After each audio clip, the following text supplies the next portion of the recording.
have to bear with me. My husband always said I was frequently in error, never in doubt. And that holds true for today too. So on October 12th, 2002, now nearly 20 years ago, Pulitzer Prize winning historian and author David McCullough spoke at the National Book Fair. So we're raising a generation of historical illiterates, and this historical ignorance is dangerous.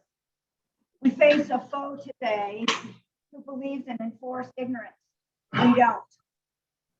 So today I come to you to issue a challenge because America is at a pivotal time. We're really, I think, witnessing the reshaping of our nation. Unthinkable notions of open borders and untrusted elections trouble us. And last summer, we witnessed public memorials and statues, uprooted, history books being removed. And now that we are becoming more and more dependent on digital and big tech, we once were able to easily access a wide breadth of information. But today, digital searches yield little but a set narrative. It's not just the removal of the statues that concerns us, but the trend we're seeing of a diminished liberty that their removal represents. How could this be taking place? I've come today to offer an explanation and hopefully a remedy. Could the problem be part of that? A part of it be that our children, today's leadership class, the very people guiding our nation, haven't really been taught history? But is history that important to the life of a nation? According to the acclaimed historians Will and Ariel Durant, understanding one's times reflected in historical accounts is vital to managing the present and the future. Or as they said in their 1968 book, The Lessons of History, quote, no man, however brilliant or well-informed, can come in one lifetime to such fullness of understanding as to safely judge and dismiss the customs or the institutions of his society. For these are the wisdom of generations after centuries of experiment in the laboratory of history, unquote. Instead of looking to the past for counsel, many children rely on network news sources, on social media feeds that have ironically mined their personal information to be able to design a news feed to feed back to them in a worldview specifically for them, you know, their truth, their world. And why do children not know about the nation and its founding? Why do they know more about Madonna than about John Adams? Could it be that they haven't been taught history? Passing most of our notice in November of 1967, the year I graduated from high school, and I can assure you I wasn't paying attention to anything like the NEA, was the announcement that American history was to be limited in American schools. The NEA Journal, the New Social Studies, commented on this historic shift of educational emphasis, saying, quote, probably the most obvious change occurring in the social studies curriculum is the breaking away from the traditional dominance of history, geography, and civics. Materials from the behavioral sciences, sociology, social psychology are being incorporated now, both into elementary and secondary school systems, school programs. So why are history, geography, and civics important? Well, every congressional district has a geographical border. Wars change borders. We all know the Louisiana Purchase changed borders. Civics is the study of government and how it works, including the study of the rights and duties of citizenship. And as for history, the historical counts of faithful witnesses in their times is invaluable, as there's no new thing under the sun. That which has been is that which shall be, and there's no remembrance of it. So it must be taught to every generation. This 1967 date marks, for me, the shift in education that moves away from declaring facts and the truth to more of expressing one's feelings and one's own opinion. We are now witnessing 50 years later as succeeding generations, we the people in the public schools aren't taught the subjects necessary to manage government and guide the republic through our elected officials. Certainly science and the social sciences have their place, but I can tell you the world isn't explained by those disciplines alone. Not surprisingly, nearly 35 years later in 2001, When a survey was commissioned by the Colonial Williamsburg Foundation, it's found that 1 in 5 American teenagers did not know from what country America declared its independence. That's 20%. Nearly 1 in 4 did not know who fought the Civil War. But the 13% who thought they did know said the Civil War was absolutely a contest between the United States and England. And for 25 years, we'd have to understand that newspapers and magazines moved away from reporting on those who are in the national news and world affairs to reporting on celebrities. In 1997, the Project for Excellence in Journalism studied 6,020 stories from 60 news outlets spanning 20 years. One of their most striking findings was that only 8% of the stories on the primetime news and magazines concern the combined areas of education, economics, foreign affairs, the military, national security, politics, or social welfare issues. 8. Today, Time Magazine, Newsweek most often have their cover stories in the areas of consumer and health news, and celebrity entertainment. And so I'm compelled by the state of the current affairs to ask you to assist in preserving a lifetime collection of over 8,000 books. And these are not books, a hodgepodge of novels and easy reads. Rather, each book was collected by one man who understood how to make the case for the legal, moral, and factual basis of America and its reliance upon the law order of the Old and New Testaments, which carries the promise of liberty and justice for all.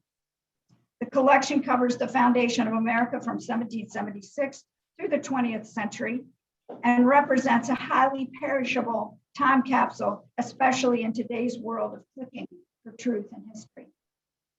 Colonel Ronald Ray loved his country and understood the majesty of American law and used it professionally in the law courts and in the court of public opinion. I think one year he was on talk radio, over 300 talk radio shows. He was the person they called to give them the American view, to hold back. He used it to hold back the forces that war against our American way of life. Ron always knew that the war in Vietnam after Tet in 1968 had been won on the ground. He was there. But he watched in stunned horror as those hard-won victories were lost at home, thanks in large part to domestic enemies within and their media tools. He was driven after Vietnam to understand the current political currents that buffeted our generation, and he looked to history and current events to mine for answers, which occupied him his entire life as he collected books to make the case for America. The colonel often said facts are stubborn things, and he used those facts of history to defend our one nation under God, drawn from the histories preserved in his expansive teaching library and fighting our God. Ron understood keenly the warning of Ben Bagdickian, the journalist, news media critic, and commentator who wrote extensively warning that an international media monopoly exists and controls all print and broadcast. And he's been warning since the 80s. Today, he says, with 6, I think it's now 5, mega corporations with interlocking interests in the world government controlling all information given to the people, journalism, he says, has ceased to fulfill its role as the guardian of individual liberties and the watchdog of government and corporate abuse. I tell people I go to things now because I don't trust the reports. I go to events. I have to go see for myself because if I think I can rely on what was reported, I don't think I can. It's a lot of work, by the way. It's inconvenient too. No, we do not today have a free independent media, and we haven't had one for some time. And the new wild card is big tech. So I ask you, are we good about being dependent upon a media monopoly, big tech, social media platforms, document dramas instead of histories, and only 1 or 2 search engines to access only a manufactured narrative of history and current events? I'm not. And Ron always said, when you're lost in land navigation, you have to go back to the last place you knew where you were. And I think books may be a good start. No, It's up to us to secure these liberties as every veteran will tell you freedom isn't free, but it shouldn't be up to them alone. Why do we have to bear this burden? Why do we have to bear this burden? I mean, it was so simple in 1967, wasn't it? Maybe I was just young. Today, the federal government spends just $4 million a year on civics, compared to almost $3 billion on STEM, or science, technology, engineering, and math. That's $54 per school child in this country for STEM, as opposed to the 5 cents per student spent on civics. Let me see if I can find that nickel. I've lost it in my britches. Here it goes. That's what we spend on civics. See what that's about now? $54 per school child for STEM, okay, which is great, but 5 cents for civics? And I ask you, what is good for STEM? What is good about STEM if we've lost our country? What's the solution? Well, I can do what I can do in this time and place. That's all I can do. I am offering 8,000 vanishing history books and ephemera from eyewitness accounts. Those books get more valuable every day, as I notice, because they become more scarce by the minute. Where are they going? I have purchased land at 110 East Madison Street, thanks to Becca Oldham's mother. She got me into this. If anybody wants to know, she's the problem in that one over there too. 110 East Madison Street, right behind the courthouse in LaGrange, to build a library. And best of all, I have an architect who has volunteered his services and has designed a library that is so much more than a library. It's a center for history that would put LaGrange on the map worldwide, a place where children, adults, and researchers can come from all over the world to interact with history and access valuable primary sources that shape the miracle that we call America. We have hopes to connect with across the world with similar libraries via digital links. This library gives LaGrange an opportunity to think globally and act locally, and fits well with Rotary's mission to provide service to others, promote integrity, advance world understanding, goodwill, and peace through the fellowship of business, professional, and community leaders. I'm asking the LaGrange Rotary to join in this effort with eternal significance, I believe, now and in the future, to become aware of the project, to tell others, and also to invest in the next generation so that they will not be ignorant, as McCullough warns, but be equipped with the wisdom of the past, as Will and Ariel Durant counsel, to carry on this great nation, a nation surely at a crossroads. So now I'm going to ask John Stewart, an architect and what I consider to be a pillar of Oldham County, to come and to speak to the building. I have to say I could not be happier about being joined in this effort with John. I could not do it without him. He is a vital spark to all of LaGrange and Oldham County, and has made it a point to add special meaning and value to our life here. Accomplishing a project like this is never done alone. So I'm grateful to John for his time and vision and willingness to stand in this difficult time full of hope and possibilities. John.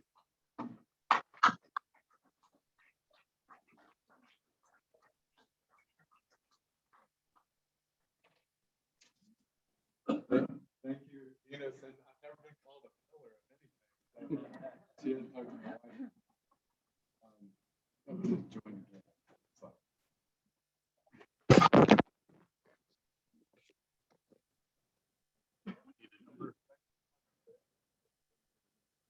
We have both of us here. Some of the images that we put together, and I think, you know, Eunice came to me, and it's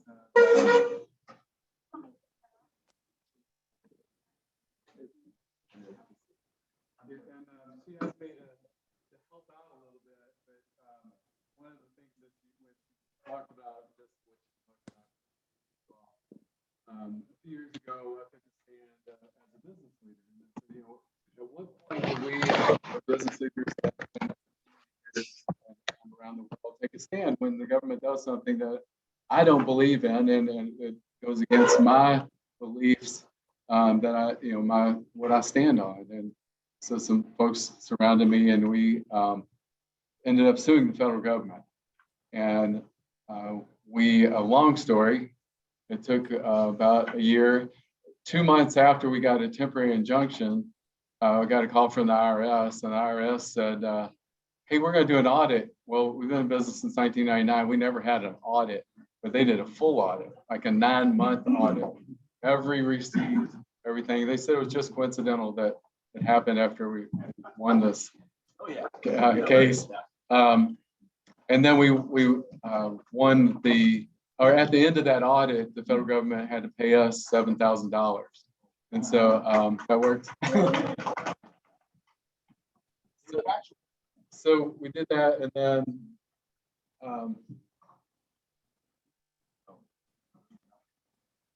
and then we won the permanent injunction, and the federal government not only awarded us that, but awarded us the 100% of our attorney's fees back. So take a stand.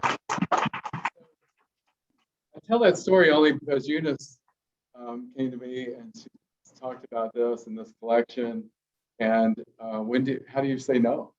How do you say no if this is the right thing to do to preserve our history? So what we've done so far is put together some plans and renderings of what we believe would be a national landmark here in LaGrange.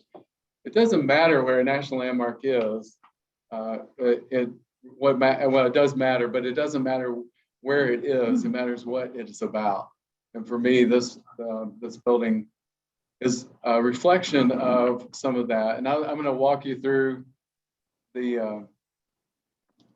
Thank you. Yeah, I'm going to walk you through just a little bit. I'm familiarize you where the site is. Judge Vogel and I were talking the other day. Site, well, it came up, I think that was. Oh, sure. So to get you oriented, the current courthouse that's getting ready to be demoed, fiscal court building, and then the parking lot. So if you go right behind the parking lot, there's just the orientation Main Street, 146-53, and Madison here. So, so the idea is that the building is placed kind of in the center of this property. And Madison here has got a sidewalk along that side, and then Sawyer Alley is on the north side of the lot. The lot falls away, so it gives good opportunity to get a couple levels in there that are accessible, handicap accessible, but also accessible from the street level. And you notice that the building is a diamond shape. That's important. This is the what we call the lower level, or the Sawyer Alley level. And in the center of this building, these are concrete walls, solid concrete walls around the perimeter of the diamond shape. And then we have wood, natural materials inside. The books are all placed around the perimeter. And these books are at, I think you're talking in a minute about the scan, but they'll be digitally accessible in that library. And, but you will not check out a book here. So the books are on display. They're real books. And when you walk in, it'll smell like a library. You know that smell. So we're doing a lot of things that we do a lot of studies in neuroscience and how our brain works in a space and a place. So we're taking those things that we've learned and applying them.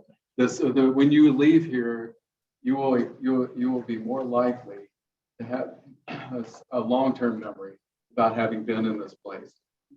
And we could do that through different materials, through the different things you touch, smell, hear, taste. So the center of this, there's a rock, stone, and it talks about the foundation, this country, and also what the country was founded on.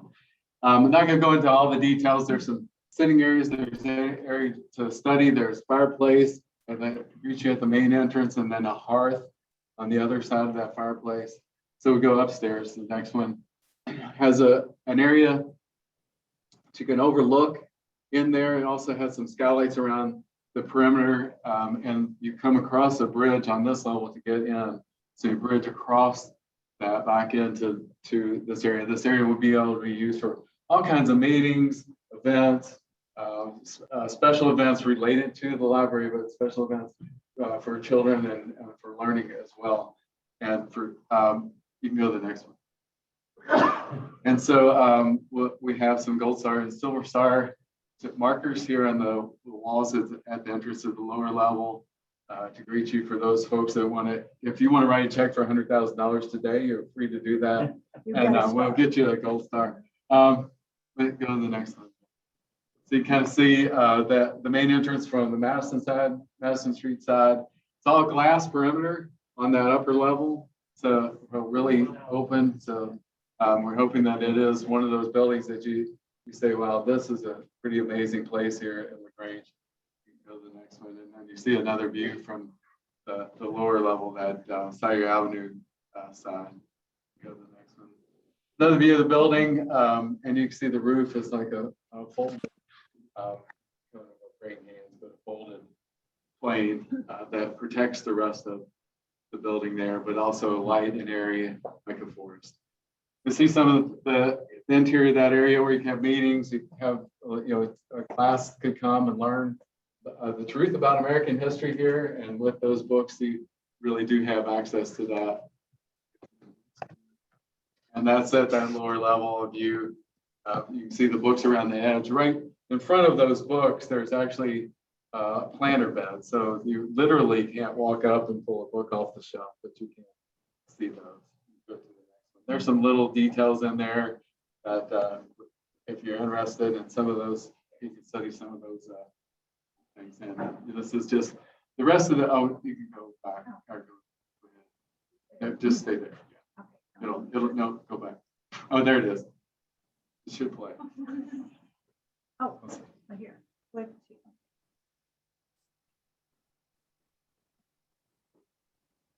Click one more time to the right. There you go. Okay. And this is where Eunice can talk, because this is just a video of the rest of the building. Thank you. Thank you. You like it? Oh, man.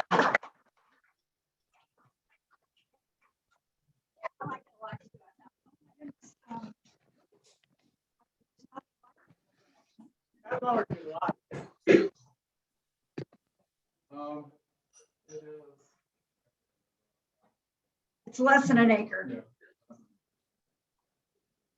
But So it's a little bit of parking on that lower level. Street parking. okay. What I think is we formed a steering committee and we now meet each month. Next coming meeting will be our third month. We have selected the first 500 books that are now currently being scanned, and they will be available online from anywhere in the world. The library will also be very 21st century, as you can tell, for meetings and presentations, not only on Zoom, but the coming hologram. The web is about to go from 2-dimensional to 3-dimensional. So there'll be opportunities to have guest speakers in hologram from another country who will meet in the library, and you'll be able to see them and they'll be able to see you. Just seems unbelievable to me. History, there isn't anything that looks or functions like the Library of American History in LaGrange, but it builds upon and adds another dimension to the historical center that already exists and the current public library. We've talked with the public librarian, and she is so excited about what we're doing and has said, oh my gosh, it is, we don't do anything like this. And people are already calling because there was an article in the newspaper, which you may have seen, and they want to know when it's going to be going and up and going. We have an estimated budget of $5 million for the library and its program for the first decade and beyond, and would appreciate submitting a funding request to the Rotary for your consideration.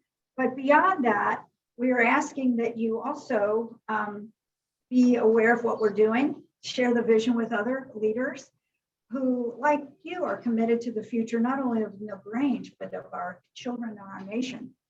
And we would finally like to invite you to keep up with the library's progress by sharing your contact information. We have a little sheet. We'd love to, if you're interested, we'll keep you posted on how things are developing. And we're happy to answer any questions. Thank you very much.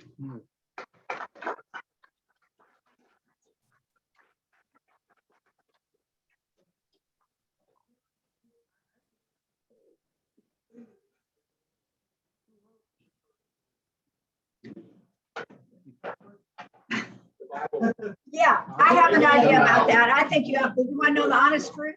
You got to have a clear understanding of the word of God, and then you see the books and the witnesses that testify in their time to that truth. And that's what this library is about, frankly.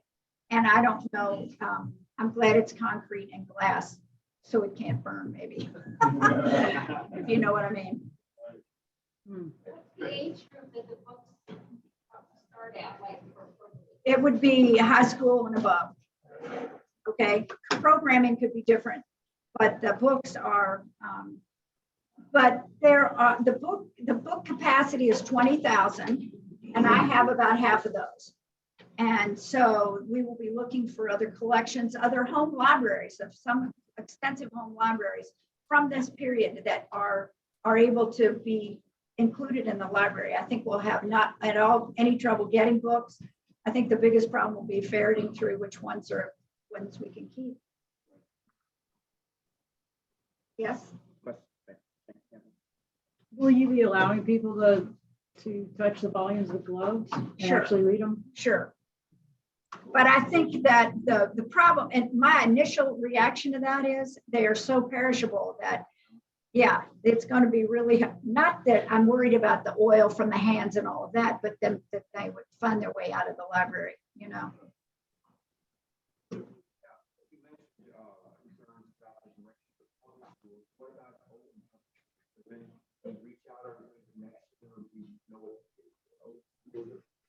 Well, my word is that there'll be critical race theory in the schools in the fall. Does anybody know differently? And, pardon me? Yeah. They have not endorsed it, but they've also not. Yeah. Okay. So I'm not sure what the schools are doing at this point. I'm not really, is anybody able to speak to that? But I've talked to parents who contacted me about that and are a little concerned. Want to be sure that it's, you know.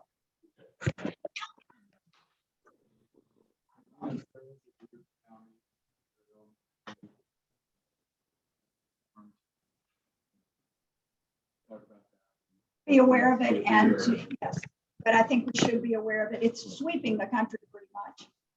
I mean, so for me, it is a pivotal time, and I could have sold these books and dispensed of them, and yet they are a collection.